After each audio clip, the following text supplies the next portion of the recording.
சரி, நம்ம சப்ஸ்கிரைபர்ஸ் கேட்ட சந்தேகங்களுக்கு பதிலளிக்கலாம். Bro, one doubt. Planet Saturn அவங்களோடதுன்னு சொல்கிறீங்க. பட் ஆஸ்ட்ராலஜியில் அது சனி, சனி பகவான் ஆர் சனீஸ்வர் சனி ஆஸ்ட்ராலஜியில் லா ஜட்ஜ்மெண்ட்டுன்னு சொல்லுவாங்க. பர்த் சார்ட் படி பார்த்தா சனி கஷ்டம் தரும், பட் போகும்போது நல்லது பண்ணும்னு சொல்லுவாங்க. சனி திசையில் தான் நிறைய பாசிட்டிவ் நடக்கும்னு சொல்லுவாங்க. சனி மோஸ்ட்லி நல்லது தான் பண்ணுன்னு சொல்லுவாங்க. அது எப்படி ப்ரோ அவங்களுக்கு இருக்கும் அப்படின்னு. இது ஒரு நல்ல அருமையான கேள்வி.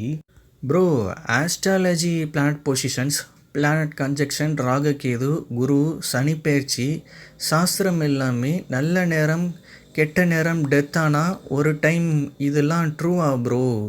இதெல்லாம் நம்பலாமா வேணாமா? ஒரு டீட்டெயில் எக்ஸ்ப்ளனேஷன் வீடியோ பண்ணுறீங்களா?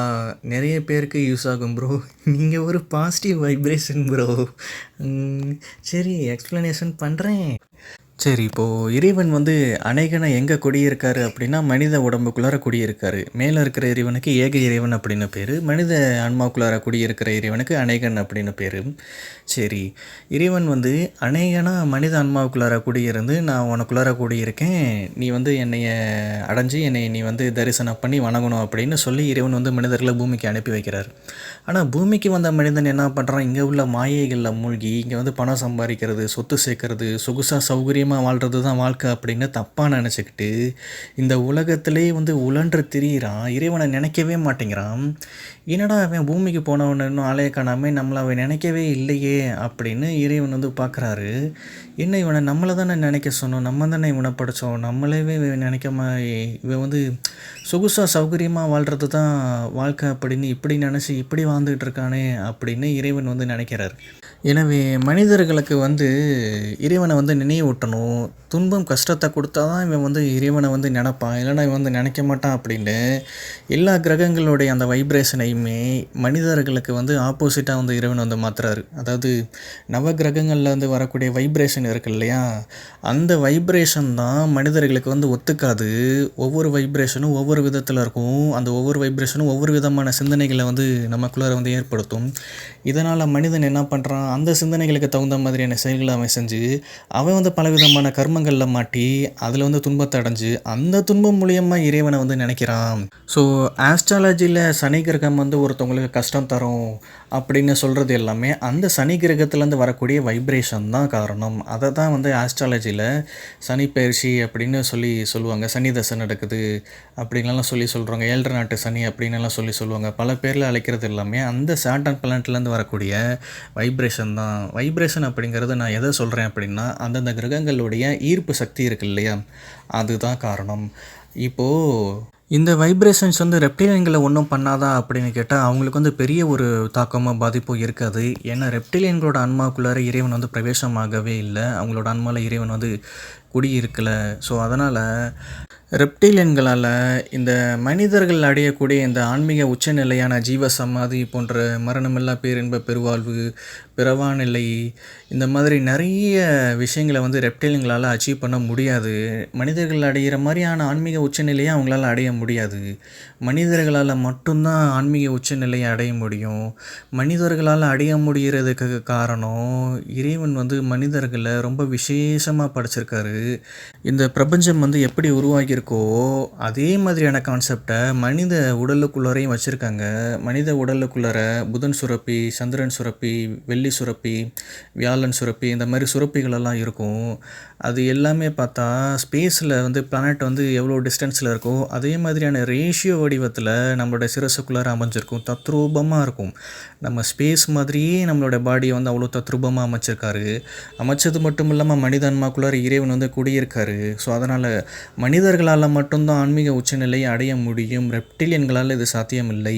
ஸோ அதனால் மனிதர்கள் தான் இறைவனை நினைக்கணும். இறைவனை நமக்குள்ளார தேடி பயணம் பண்ணி நமக்குள்ளார குடியிருக்க அந்த அநேக இறைவனை சந்தித்து அவரை வணங்கி கும்பிட்டு வணங்கி நிற்கணும். இதை மனிதன் செய்ய தவறிட்டான். ஏன்னா பூமிக்கு வந்த மனிதன் இந்த பூமியில் 1% தான் சுகம் இருக்குது. இதுக்கே மயங்கி சொகுசாக வாழ்கிறது தான் உண்மையான வாழ்க்கைன்னு தப்பாக புரிஞ்சுக்கிட்டு பணம் பின்னாடி போய் சொத்து சம்பாதிக்கிறது, சொத்து சேர்த்து வைக்கிறது, இந்த மாதிரி அழியக்கூடிய விஷயங்களுக்கு பின்னாடி போய் அந்த அழியக்கூடிய விஷயங்களை, அழியக்கூடிய பொருட்களை சேர்த்து சேர்த்து வச்சுக்கிட்டு இறுதியில் இவனுமே அழிஞ்சு போயிடுறான்.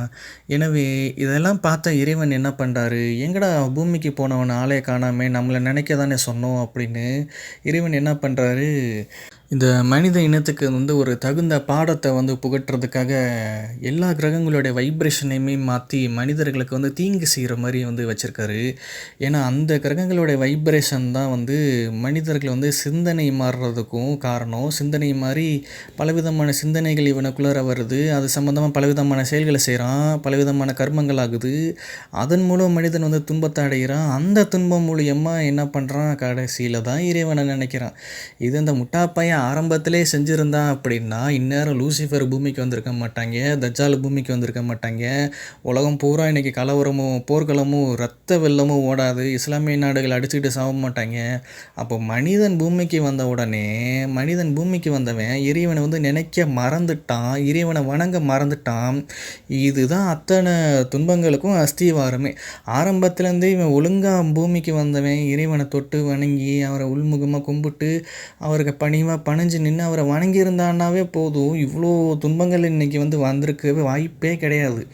எனவே மனிதன் பூமிக்கு வரும் பொழுது இறைவன்கிட்ட இந்த மாதிரி உங்களை நான் வணங்குறேன் அப்படின்னு சொல்லிட்டு தான் வந்தான். ஆரம்பத்தில் அவன் சொல்லிட்டு வந்தவன் அதவே செஞ்சுருந்தானே இந்நேரம் எல்லாருமே நிம்மதியாக இருந்திருப்பாங்க. அதை செய்ய தவறிட்டான் மனிதன். அதனால் இறைவனவே மறந்துட்டதுனால இறைவன் என்ன பண்ணுவார், அவரை ஞாபகப்படுத்தணும் இல்லையா? அதுக்கு தான் இவ்வளோ துன்பங்களும், இவ்வளோ கேம் பிளேவும், இவ்வளோ ட்ராமாவும், இவ்வளோ விளையாட்டுகளும் இந்த உலகத்தில் இன்றைக்கி நிகழுது. ஸோ மனிதர்கள் இன்றைக்கி ரெப்டிலியன்கள் ஆட்சி பண்ணுறாங்க, இலுமினட்டிகள் ஆட்சி பண்ணுறாங்க, அவங்க ஆட்சி பண்ணுறாங்க, இவங்க ஆட்சி பண்ணுறாங்க, இவங்க நமக்கு இவ்வளோ துன்பத்தை தராங்க, அவங்க நம்மளை துன்பத்தை தராங்கன்னு அவங்கள குறை சொல்கிறதே முதல்ல விட்டுறணும். அவங்க கையில் ஆட்சி போனதுக்கும் அவங்க இன்றைக்கி உலகத்தை ஆண்டு மக்களுக்கு துன்பத்தை தர்றதுக்கும் காரணம் மக்கள் எல்லாருமே, மனிதர்களாகிய எல்லாருமே இறைவனை மறந்தது தான் காரணம். ஸோ இறைவனை நினைவுபடுத்துறதுக்கு தான் அவங்க கையில் ஆட்சிகளை கொடுத்து அவங்கள மக்களுக்கு மனிதர்களுக்கு துன்பத்தை கொடுக்க வைக்கிறார் இறைவன். இதை தான் உணரணும். இதை உணர மனித இனம் தவறுது. ஏன்னா ரெப்டிலியன்களை குறை சொல்கிறதையோ, இலுமினாட்டிகளை குறை சொல்கிறதையோ, இந்த தஜ்ஜாலை குறை சொல்கிறதையோ, இந்த லூசிஃபரை குறை சொல்கிறதையோ இது எல்லாத்தையும் விட்டுடுங்க, சரியா? முதல்ல ஒவ்வொரு மனிதனும், தனி மனிதன் ஒவ்வொருத்தரும் இறைவனை நினைத்து மனமுறையை இறைவனை கும்பிட்டு வணங்கி நெல்லுங்க. எப்படின்னா இந்த காதலன் காதலி இருப்பாங்கள்ல, ரொம்ப தூரம் இல்லைன்னா ரொம்ப நாளாக சந்திக்காதவங்க திரும்ப மீட் பண்ணும்போது எப்படி அவங்களுக்குள்ளார அந்த காதல் உணர்வு அப்படி பெருக்கெடுத்து ஓடி வரும். அந்த உணர்வு நமக்கும் இறைவனுக்கும் உள்ளார இருக்கணும், மனிதர்களுக்கும் இறைவனுக்கும் உள்ளார இருக்கணும். அந்த உணர்வு வரணும், சரியா? அது வந்தாவே எல்லா பிரச்சனைகளுக்கும் சால்வ் ஆகிரும். மனிதன் இறைவனை மறந்தது தான் முதல் தப்பு. இன்றைக்கி அத்தனை குற்றங்களுக்கும் காரணம் இந்த மனிதன் இறைவனை மறந்தது தான் காரணம். தப்பு மனிதர்கள் மேலே தான் இருக்குது, சரியா? நம்ம லூசிஃபரையோ, சாத்தானையோ, இலுமினாட்டியோ, தஜ்ஜாலையோ அவங்கள சொல்கிறது வேஸ்ட்டு. அவங்க வந்ததுக்கு காரணமே மனிதன் இறைவனை மறந்தது தான். ஆரம்பத்திலேருந்தே மனிதர்கள் இறைவனை நினச்சிருந்தா இன்றைக்கி இவங்கெல்லாம் வந்திருக்கவே மாட்டாங்க. இவ்வளோ துன்பங்கள் இங்கே நிகழ்ந்திருக்கவே இருக்காது. மனிதர்களை நல்வழிப்படுத்துறதுக்கு அவதாரங்கள் அப்படின்னு பூமிக்கு வர வேண்டிய அவசியமே கிடையாது. முதல்ல தப்பு ஃபால்ட் மனிதர்கள் மேலே தான் இருக்குது. ஆரம்பத்துலேருந்தே இவங்க ஒழுங்காக இருந்திருக்கணும். இவங்க ஏதோ தவறிட்டாங்க, சரி. அதனால் இந்த கிரகங்களுடைய இந்த வைப்ரேஷன் ரெப்டிலியன்களுக்கு பெருசாக ஒன்றும் பாதிப்பு ஏற்படுத்தாது. அதனால் ரெப்டிலியன்கள் என்ன பண்ணுறாங்க, அவங்களோட கிரகமான சனி கிரகத்திலே கூட வசிச்சுட்டு இருக்காங்க. அந்த கிரகத்தோட பாதிப்பு பெருசாக அவங்களுக்கு இருக்காது. மனிதர்களுக்கு தான் இது பெருசாக இருக்கும். ஏன்னா மனிதன் தான் இறைவனை நினைக்க மறந்துட்டான். எனவே இறைவன் அவரை ஞாபகப்படுத்தணும் இல்லையா? அதனால் கிரகங்களுடைய வைப்ரேஷனை மாற்றி மனிதர்கள் தீங்கு செய்கிறது மாதிரி வச்சுருக்காங்க. இதில் ரெப்டிலியன்களுக்கு பெரிய பாதிப்பு இருக்காது, ஆனால் மனிதர்களுக்கு பாதிப்பு இருக்கும்.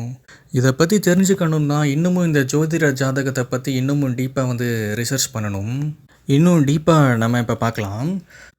அப்புறம் சதீஷ் அப்படிங்கிறவரும் கமெண்ட் பண்ணியிருந்தார், தம்பி please write in English, need more in depth knowledge of Saturn planet and how planet affect humans. I need to learn, please teach or share your knowledge. அப்புறம் இன்னொரு கமெண்ட் பண்ணியிருந்தார், தம்பி you have deep knowledge, please share so that we learn அப்படின்னு ரொம்ப அன்பாக கேட்டிருக்காரு. இப்படி தான் இருக்கணும். ஒரு விஷயத்த கத்துக்கணும், தெரிஞ்சுக்கணும் அப்படிங்கிற இந்த ஆர்வம் இருக்கே, இந்த ஆர்வம் எல்லாருக்கும் அவ்வளோ சீக்கிரம் வராது. இந்த ஆர்வம் இருக்கிற உங்க எல்லாருக்கும் நிறைய விஷயங்கள கத்து தரவும், சொல்லிக் குடுக்கவும் நான் ரொம்பவே ஆசைப்பட்றேன். சரி, இன்னைக்கு நிறைய விஷயங்கள பத்தி நான் பேசுறேன். இப்போ இந்த ஜோதிட ஜாதகமெல்லாம் வந்து எப்படி வேலை செய்யுது அப்படின்னா, நம்ம வந்து அம்மா வயித்துல பிறக்கிறோம் இல்லையா? அப்படி அம்மா வயித்துல இருக்கும் பொழுது பனிக்குடம்னு சொல்லுவாங்கல்ல, நம்மள சுத்தி வந்து நீர் இருக்கும். அந்த நீருக்கு உள்ளார தான் நம்ம வந்து கர்ப்பத்துல இருப்போம். பொதுவா இந்த கிரகங்களோட இந்த வைப்ரேஷன் எல்லாமே தண்ணிக்கு உள்ளார வேலை செய்யாது. இது வந்து முக்கியமான விஷயம், நோட் பண்ணிக்கங்க. தண்ணிக்கு உள்ளார வந்து கிரகங்கள் வந்து வேலை செய்யாது. அந்த வைப்ரேஷன் வந்து வேலை செய்யாது. அம்மா வயித்துல நம்ம இருக்கும் பொழுது எந்த ஒரு கிரகங்களோட வைப்ரேஷனும் வேலை செய்யாது.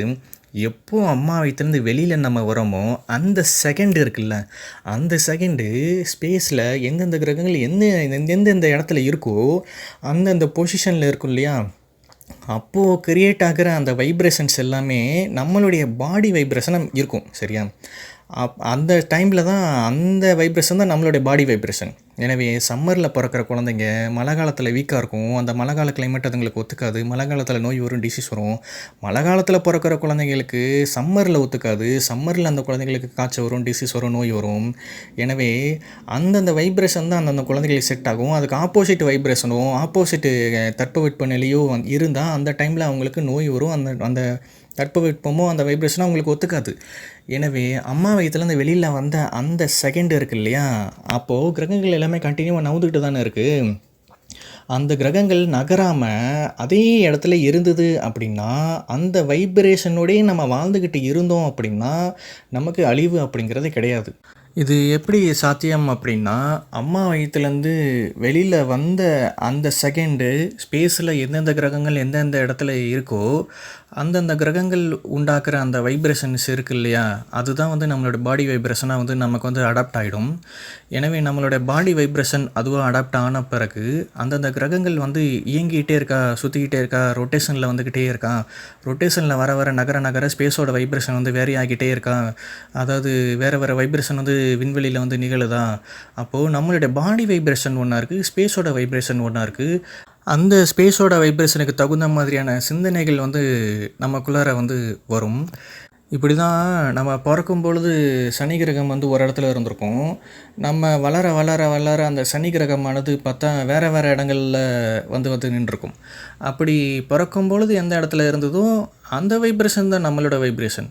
அப்போது வேறு வேறு இடங்களுக்கு அந்த சனி கிரகமானது மாற மாற மாற நமக்குள்ளார என்னாகும், சிந்தனைகள் வந்து தாறுமாறாக இயங்க ஆரம்பிக்கும் இல்லையா? அப்படி சிந்தனைகள் தாறுமாறாக இயங்க இயங்க தாறுமாறான கர்மங்களை நம்ம போய் செஞ்சுருவோம் இல்லையா? மனிதர்கள் போய் செய்வாங்க இல்லையா?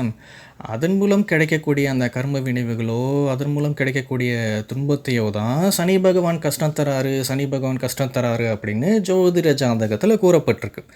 எனவே ஜோதிட ஜாதகத்தில் கூறப்பட்டிருக்கிறது எல்லாமே அந்தந்த கிரகங்கள்லேருந்து வரக்கூடிய வைப்ரேஷன்ஸை தான் சொல்லப்பட்டிருக்கு. இதை தான் வந்து 7 நாட்டு சனி, சனி பெயர்ச்சி அப்படின்னு பலவிதமான பெயர்களில் அழைக்கப்பட்டிருக்கு. அந்தந்த கிரகங்கள்லேருந்து வரக்கூடிய வைப்ரேஷனை தான் சொல்லப்பட்டிருக்கு. சரி, இதுக்கான ரெமெடியை நம்ம தான் சொல்லியாகணும். நம்ம சொன்னால் தான் சரியாக இருக்கும். இந்த சனி கிரகத்தோட வைப்ரேஷன்லேருந்து நம்ம தப்பிக்கணும் அப்படின்னா, அந்த கிரகங்கள் ஏற்படுத்தக்கூடிய வைப்ரேஷனில் வரக்கூடிய சிந்தனைகளுக்கு நம்ம வந்து இடம் தரக்கூடாது. அப்போது நம்ம என்ன பண்ணணும்னா, நம்ம செய்யக்கூடிய தொழில் இருக்கு இல்லையா, அதில் நம்ம கவனத்தோட முழு ஈடுபாட்டோடு செய்யணும். அந்த தொழில் மேலே நம்ம கவனத்தை வச்சு செஞ்சோம் அப்படின்னா, மற்ற சிந்தனைகள் நமக்குள்ளார ஊடுருவ நம்ம இடம் கொடுக்கல அப்படின்னா, அந்த கிரகங்களோட வைப்ரேஷன்லேருந்து வரக்கூடிய தாறுமாறான சிந்தனைகள் நமக்குள்ளார வராது. நம்ம எந்த ஒரு கர்மாவிலையும் நம்ம போய் சிக்கவும் மாட்டோம். எனவே நம்ம என்ன தொழில் பண்ணுறோமோ அந்த தொழிலில் நம்ம கவனத்தை வச்சு ஒருமுகமோடு அந்த தொழிலை எடுத்து பண்ணி, அந்த தொழிலை பற்றின சிந்தனைகளை மட்டுமே வந்து நம்ம சிந்திச்சுக்கிட்டு இருந்தோம் அப்படின்னா, மற்ற சிந்தனைகளுக்கு நம்ம இடம் கொடுக்கல அப்படின்னா, எந்த கிரகங்களோட வைப்ரேஷனுமே வந்து நமக்குள்ளார பலவிதமான சிந்தனைகளை வந்து உண்டு பண்ணாது.